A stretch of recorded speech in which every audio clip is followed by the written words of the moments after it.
Olá, aqui é o teólogo Matheus Eduardo, do canal Matheus e Kathleen Silva, onde a nossa missão hoje é capacitar ministérios e ensinar os filhos de Deus a terem uma intimidade profunda com Deus e a terem um ministério de poder e impacto, onde os dons espirituais serão destravados, pois entendemos que conhecimento é poder.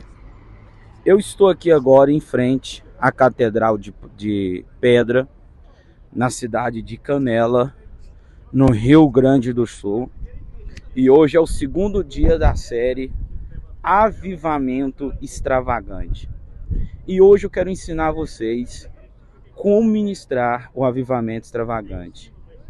Quinta-feira eu ensinei vocês como ministrar milagres criativos. Sexta-feira, que foi ontem, eu ensinei vocês como ministrar a glória criativa. Hoje eu vou ensinar como ministrar um milagre extravagante.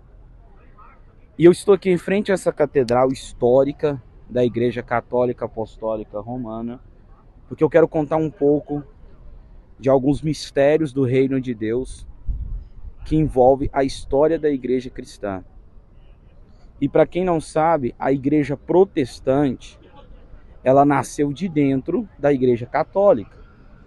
A igreja protestante nada mais é do que a igreja católica reformada. O que muda hoje é que as igrejas evangélicas, elas são diferentes em algumas doutrinas, como a teologia mariana, como a doutrina do batismo e tantas outras, que diferencia da igreja anglicana, da igreja luterana, da igreja calvinista, da igreja puritana, anabatista. Mas o que eu percebo é que Deus está trazendo um tempo de reforma profética e apostólica. E essa reforma profética e apostólica, ela vai nascer dentro do pentecostalismo. Vai virando comigo aqui, apóstolo. Porque o movimento pentecostal, que foi iniciado ali no século XX, por meio de Charles Fox Parham, ele é um movimento que visa a restauração das línguas estranhas como evidência do batismo com o Espírito Santo. Só que as êxtases espirituais, ou como alguns teólogos chamam de êxtases pentecostais, eles sempre existiram na história da igreja, sempre existiram. Só que cada época chamavam de um nome. O movimento montanista, mesmo os pais da igreja cristã eram usados nos dons espirituais. E eu nem estou falando dos apóstolos, não estou nem citando a Bíblia, eu quero citar a história da igreja, que é depois dos relatos bíblicos. Porque vai ter ali várias épocas da igreja cristã. A primeira época da igreja cristã é a época dos pais antenicenos, que são os filhos na fé dos apóstolos, que são os bispos de Antioquia, Éfeso, Roma, Damasco e depois Constantinopla, que são bispos importantes. Então os bispos, eles herdaram a capa. Presta atenção, gente, que eu vou ensinar aqui, que isso aqui vou ensinar segredos hoje. Presta atenção, não estou gravando em frente a essa catedral à toa. E não esqueça, dê seu like missionário, porque se você ama almas, você quer alcançar mais vidas, dê o like missionário aí em nome de Jesus. Não esqueça. E comenta para mim aqui o seu comentário, você que quer receber uma revelação dos seus chamados, dons espirituais, da tribo espiritual que você veio. Você quer receber aí também nos comentários a revelação dos anjos que caminham contigo. Só comentar aqui para mim. Comenta aqui para mim agora, nos comentários, que vamos estar respondendo em nome de Jesus. Então, sempre na história da igreja, houve um mover de Deus. Houve ali o tempo dos pais da igreja, houve 3 fases ali dos pais da igreja. Depois entra a Idade Média, quando a igreja cristã, ela se torna religião, repara não, gente, barulheira, religião oficial do cristianismo. na época do Império de Justiniano. Depois disso, vai vir ali os valdenses, aí vem os moravianos. Na época de Francesco, sempre houve avivamentos. Anota isso aí, sempre houve avivamentos em toda a história da igreja. Talvez não como a gente compreende hoje, com o mesmo nome, pentecostal, unção, não. Mas sempre houve avivamentos na história da igreja. E o que eu percebo é que não existe avivamento sem reforma. Porque o que é que vai matar um avivamento? É a religiosidade. E o que é a religiosidade? A religiosidade nada mais é do que uma busca ritualística de Deus, só que sem espiritualidade. Eu quero que você observe bem. Paulo vai mostrar a simbologia que há por trás dessa catedral. Há toda uma geometria bíblica por trás, até as cores do vitral. Quem olha isso aqui acha que é natural, mas quem estudou, entende de teologia histórica, estudou a história da igreja, sabe do que eu estou falando. Se você olhar naquela porta ali, sabe que tem um símbolo ali com 3 espécies de folhas. Aquilo ali tem origem desde a época da igreja patrística, da época patrística, isso 1700 anos atrás, que simboliza o Pai, o Filho, o Espírito Santo. Você vai ver nos vitrais vários símbolos ali. Então, você vai perceber que a igreja antiga, eu vou falar assim, ela entendia alguns mistérios do reino de Deus. Porque se você for estudar a história da igreja, você vai perceber um padrão. Poder e conhecimento caminham juntos. Não existe poder sem conhecimento. Em toda a história da igreja, sempre houve 2 tipos de igreja. Houve um grupo que era o grupo mais religioso e houve um grupo que era um grupo mais sobrenatural. E esse grupo sobrenatural, eles se moviam em 3 níveis. Primeiro, o contemplativo, que é a chamada experiência cristã, ou como o próprio John Wesley chamava de coração aquecido, movimento da santidade, purificação espiritual, perfeição cristã, santidade plena, ou como o próprio, vou colocar um exemplo aqui para você entender, Charles Finney começou já a trazer essa teologia do batismo com o Espírito Santo. Jonathan Edwards chamava de afeição religiosa. Resumindo, o cristianismo experimental. Aí vinha o segundo nível, que era a liturgia sobrenatural, ou seja, o significado espiritual por trás da liturgia. E o terceiro era a interpretação sobrenatural da Bíblia, camadas e camadas de revelação. Porque a Bíblia tem 4 níveis de revelação. A primeira é a literal e a literária. A segunda internível de interpretação bíblica é a figurativa. O terceiro nível já é a sobrenatural. É um significado misterioso, um código, um segredo ali por trás. E a quarta e última é a proibida. Essa somente um grupo secreto, somente os monges na época da Idade Média, somente alguns bispos, eles tinham acesso a esse conhecimento secreto. Então, se você estudar a história da igreja, você vai perceber o seguinte, que os bispos, eles herdaram digamos assim, a patente, a capa dos apóstolos. Hoje, né, nós conhecemos como bispos, arcebispos. E ali houve um tempo, não quero falar hoje de história da igreja, onde foram, à medida que a história da igreja foi recorrendo, por causa do Império Romano, a igreja se uniu com o Império Romano. Então o bispo de Roma, ele passou a ter uma importância maior do que ele já tinha. O bispo de Roma, então ele vai se tornar ali o líder máximo da igreja. Lembrando que o bispo de Roma, ele não era o líder máximo. Tinham vários bispos, eram 5 bispos. Aí o bispo de Roma, ele vai se tornar ali o líder máximo da igreja cristã, por causa dessa união entre política, entre Estado e religião. E uma coisa que é interessante é que na Bíblia você não vai ver o nome padre. Mas com o tempo os pastores passam a ser chamados de padres. Eles já eram chamados de padre, na verdade. Que nada mais é que pai. Porque a igreja, ela via o líder religioso como um pai. Posso vir andando comigo? Que eu vou gravar bem ali, que ali está mais quieto, mais silencioso. Vem acompanhando comigo. Então, tá tudo certo o microfone, a imagem? É que sim, gente, que tudo é ao vivo. Então o que vai acontecer? Ao longo da história da igreja, vai haver essas 3 camadas de mistério, que são os mistérios contemplativos, que são hoje conhecidos na teologia, pode vir, como êxtases espirituais ou pentecostais, como cair, pular, rodar, chorar. Tudo isso aí sempre existiu, gente, na história da igreja.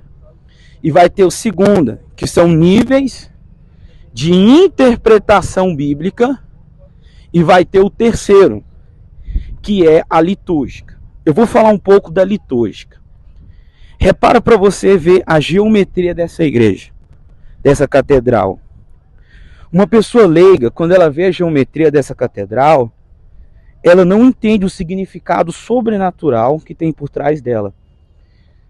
Mas os bispos, os padres, os líderes da igreja, eles entendiam um mistério que somente hoje a igreja protestante, ou melhor, a igreja evangélica, porque os reformadores, eles entendiam, porque eles eram mais, digamos assim, como é que eu quero te falar? Os reformadores, eles não eram tão separados assim de algumas questões doutrinárias da igreja católica como a igreja evangélica. Eles não concordavam com tudo. Eu não vou nem trazer aqui todo o conceito da reforma protestante, as 5 solas, as 95 teses de Martinho Lutero.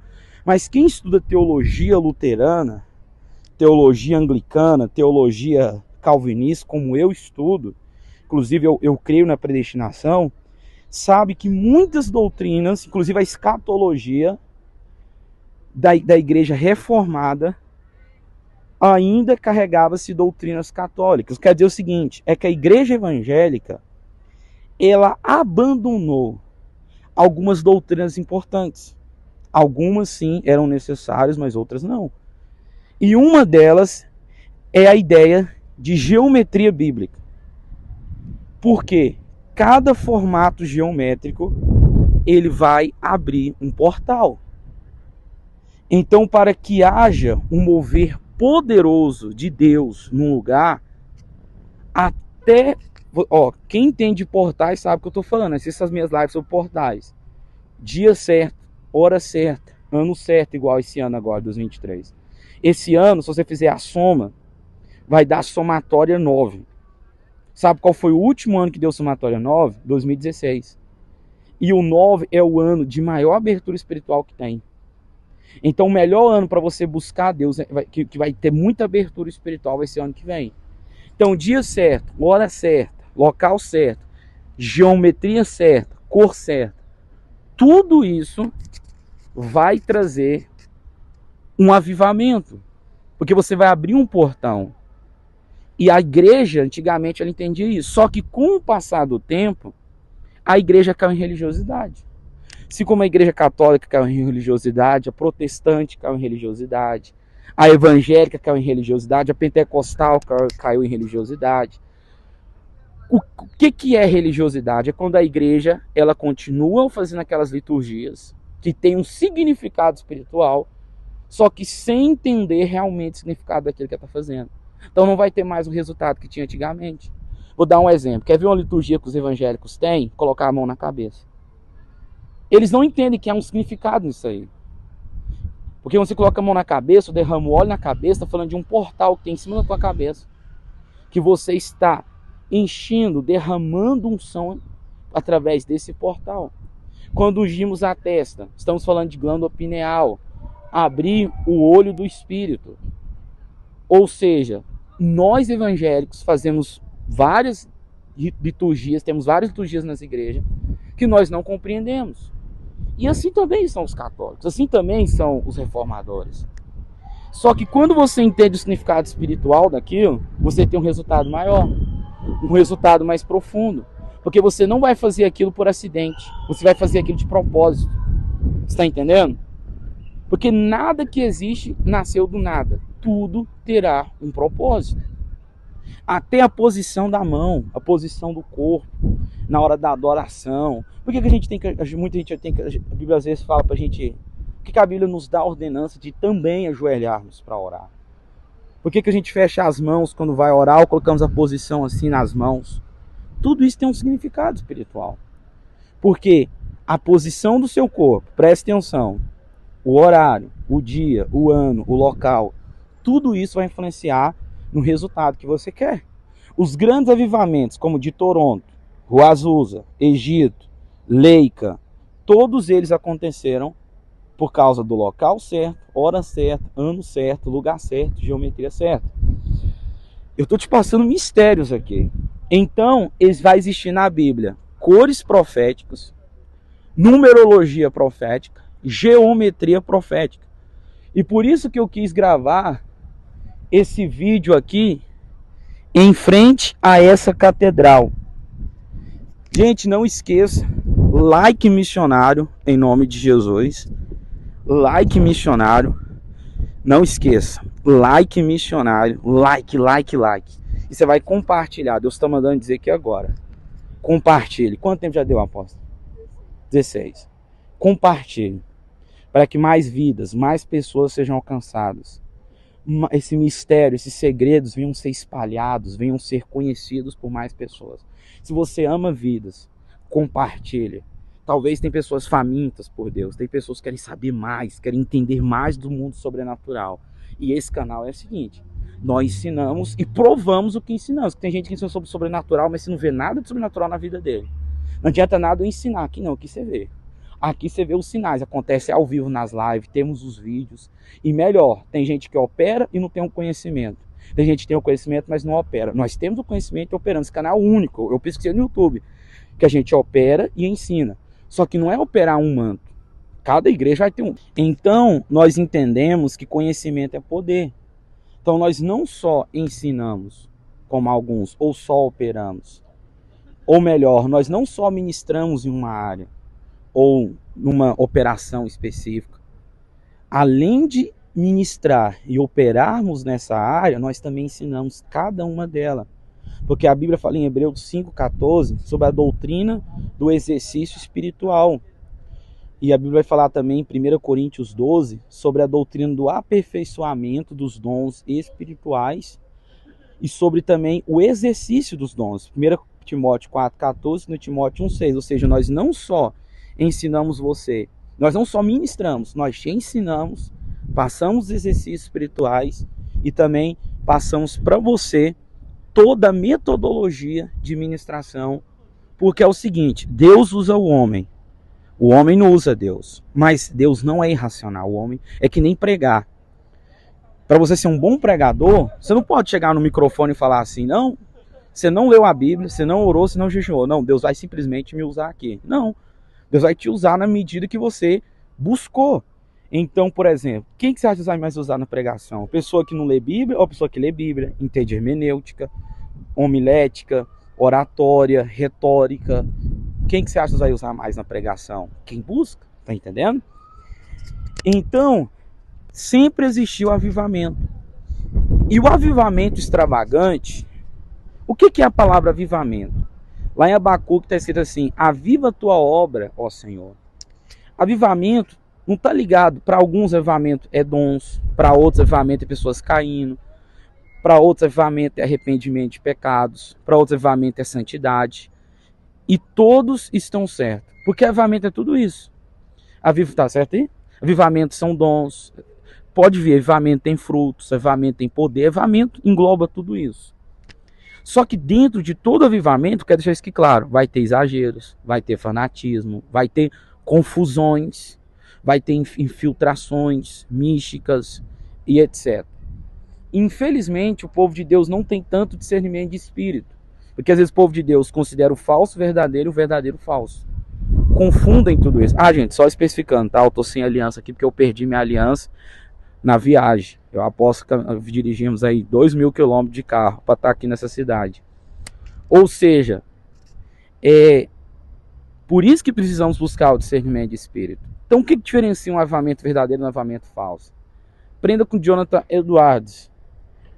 O avivamento verdadeiro vai ter a manifestação emocional, o êxtase emocional, mas vai ter os frutos. Essa é a diferença do verdadeiro profeta para o falso.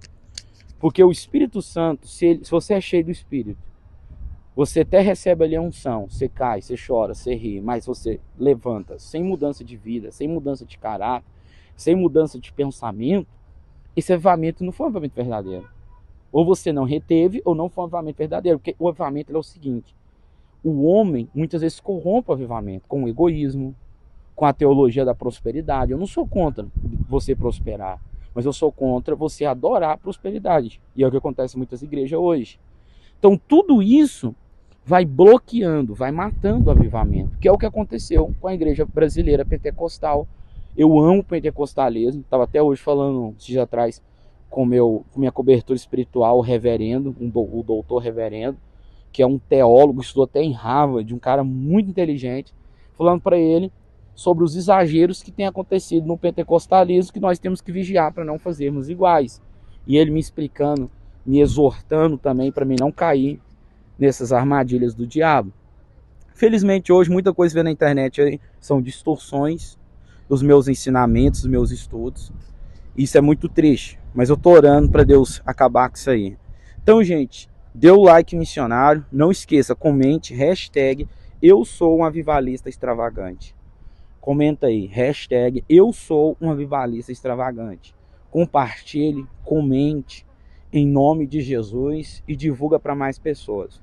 Agora, o que é avivamento extravagante? Se você ler em Joel 2,30, está escrito assim, que antes que venha o grande e terrível dia do Senhor, haveria sinais no céu e na terra de fogo, sangue, fogo e coluna de fumaça. Todo avivamento vai envolver cura divina, pode reparar. Exorcismos, libertações, exconjurações. Essa palavra exconjuração e exorcismo está lá em Atos dos Apóstolos, quando chegam ali 2 irmãos exorcistas e eles falam assim, em nome do Jesus de Paulo, sai agora. E vai envolver também êxtases emocionais. Pode reparar, almas aceitando Jesus em massa, envio de missionários e essa coisa toda. Só que o avivamento extravagante, ele tem uma pitadinha a mais. Ele vai ter sinais que vão além de cura e de êxtases emocionais. Sinais que entram dentro do dom de operação de maravilhas, que foi no caso ali de Moisés no Egito. Choveu maná, a água brotou da rocha. Lembrando que todo avivamento, todo sinal, toda maravilha, ela sempre vai ter um propósito. Nenhum sinal, nenhuma maravilha, nada é por acaso. Eu já ganhei várias almas para Jesus, orando em água sendo transformada em água de coco. Já ganhei ateu para Jesus, orando metal sendo banhado em ouro. Já ganhei pessoas que não acreditavam em Deus. Quando eu orei, elas ficaram cheias de pó de ouro, elas acreditaram em Deus, passaram a acreditar em Deus. Então todo sinal vai ter um propósito. Tinha um rapaz que ele era ateu, ele não acreditava em Deus, ele agredia a esposa dele, ele também bebia demais. Que quando ele viu o metal sendo banhado em ouro, ele aceitou Jesus. Ele chegou em mim, pediu para ser batizado nas águas, foi batizado. E ali eu orei para ele ser liberto dos vícios. Outra história, tinha um rapaz ateu, que ele não acreditava em Deus. Quando eu orei, eu estava orando para as irmãs, né? As irmãs trouxeram para mim azeite, óleo de cozinha, que parecia um pó de ouro no azeite. Chamei ele, não sabia que ele era ateu, para orar comigo. E pedi para ele orar para as pessoas, para receber pó de ouro no azeite. Eu ensinei ele, coloquei ele para orar. Enquanto ele orava e apareceu pó de ouro no azeite, o corpo dele ficou encharcado de pó diamantado e pó prateado. Quando ele viu aquele pó, ele começou a ter gargalhadas. Ele foi cheio do Espírito Santo. E ali ele se tornou um pregador, um missionário. E a mãe dele me agradeceu, falou obrigado, que meu filho era ateu. Meu filho não acreditava em Deus. E eu trouxe ele para a igreja com muita dificuldade. e hoje Deus tocou nele. Ou seja, o avivamento extravagante são as maravilhas do céu. E a Bíblia, ela nos promete que nos últimos dias, estamos vivendo o fim do tempo dos gentios, nos últimos tempos haveria um derramado do Espírito Santo muito maior que os anteriores. E semelhante a Atos Apóstolos, porque a igreja primitiva, ela viveu um milagre extravagante. A igreja primitiva viveu os sinais. O próprio Senhor Jesus carregava essa graça, essa unção de milagres extravagantes, de avivamento extravagante. Onde Jesus passava, pão era multiplicado, peixe, água transformada em vinho. Tudo isso é um milagre extravagante. São milagres criativos que envolvem transmutação da matéria, materialização de objetos celestiais. São mais de 100, agora que eu lembro, sinais e prodígios. Aí entra aquela passagem bíblica de 1 Coríntios 2,4, 1 Coríntios 4,20, 1 Coríntios 15, 17. Entra também na passagem ali de 2 Coríntios 12,12. Entra na passagem de 1 Tessalonicenses 1,5, Hebreus capítulo 2, verso 3 ao 4. Depois vocês leem lá, gente. Marcos capítulo 16, Mateus 10,8. Não esqueça, like missionário, hein? Lembrando que amanhã, às 22 horas, eu vou ensinar você como ministrar cirurgia espiritual. Amanhã, tudo certo, pô? Às 22 horas, como ministrar cirurgia espiritual.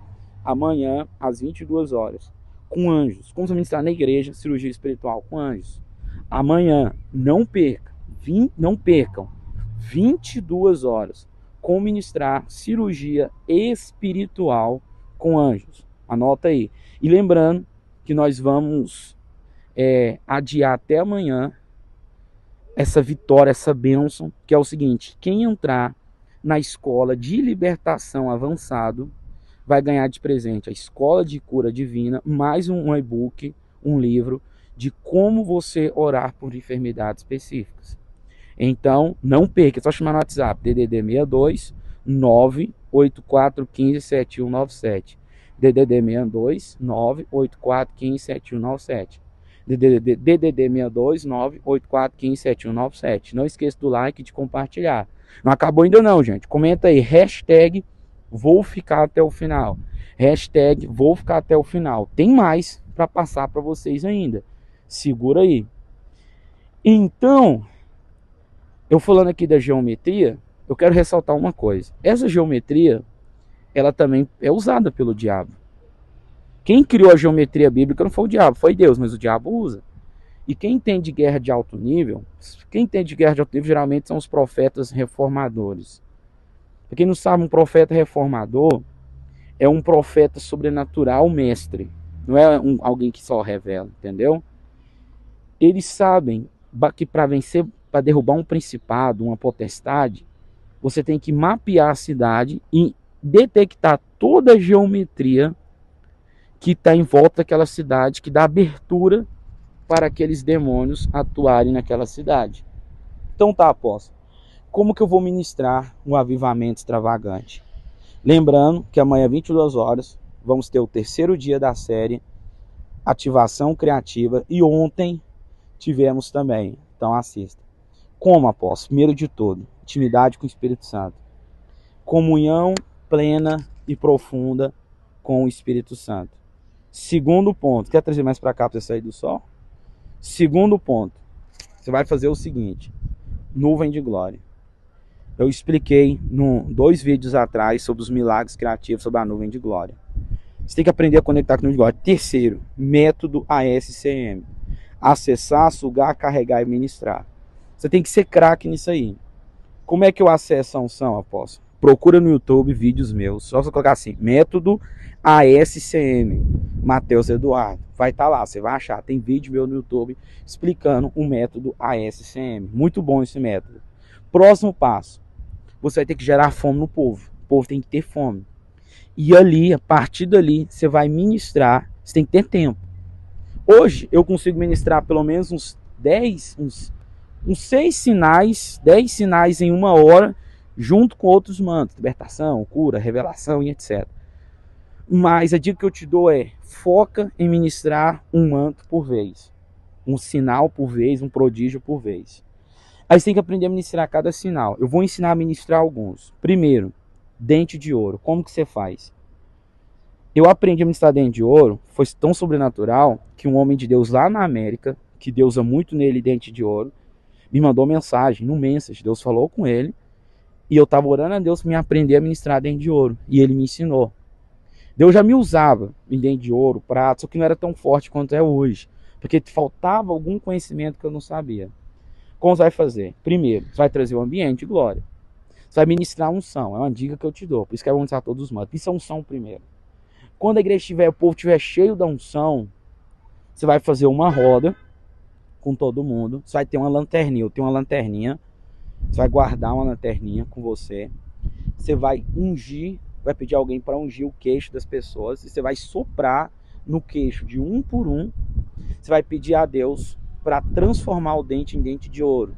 Uma dica que eu te dou: anda com espelhinho também. Aí você vai pedir um obreiro para olhar na boca de cada pessoa. Cada pessoa. Para olhar dentro da boca dela. Lembrando que esses sinais são sinais também da vinda de Jesus. Lembra-se disso. Vou olhar dentro da boca de cada pessoa. O que você vai fazer? A pessoa que ela vê que mudou a coloração, mudou a aparência, mudou isso, mudou aquilo outro, o que você vai fazer? Você vai chamar essas pessoas em particular agora. Particular, sim. A igreja toda está vendo. Tem alguns que já vai mudar na hora, tem outros que não vai ser na hora.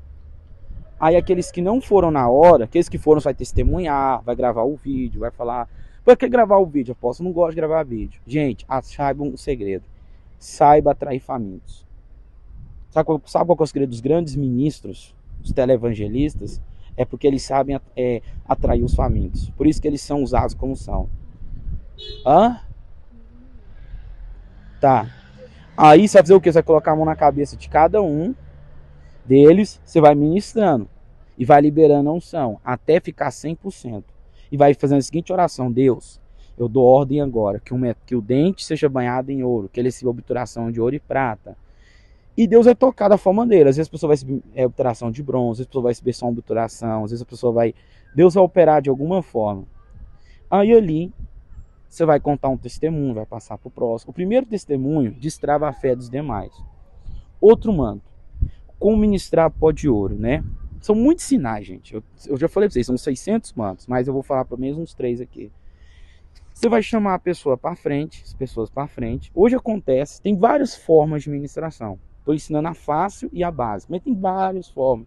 Hoje eu nem ministro tanto assim. Você vai fazer a roda com o povo, você vai imaginar da tua mão cair no pó da glória. E você vai jogar pó de ouro na mão das pessoas. Ou você simplesmente vai soprar.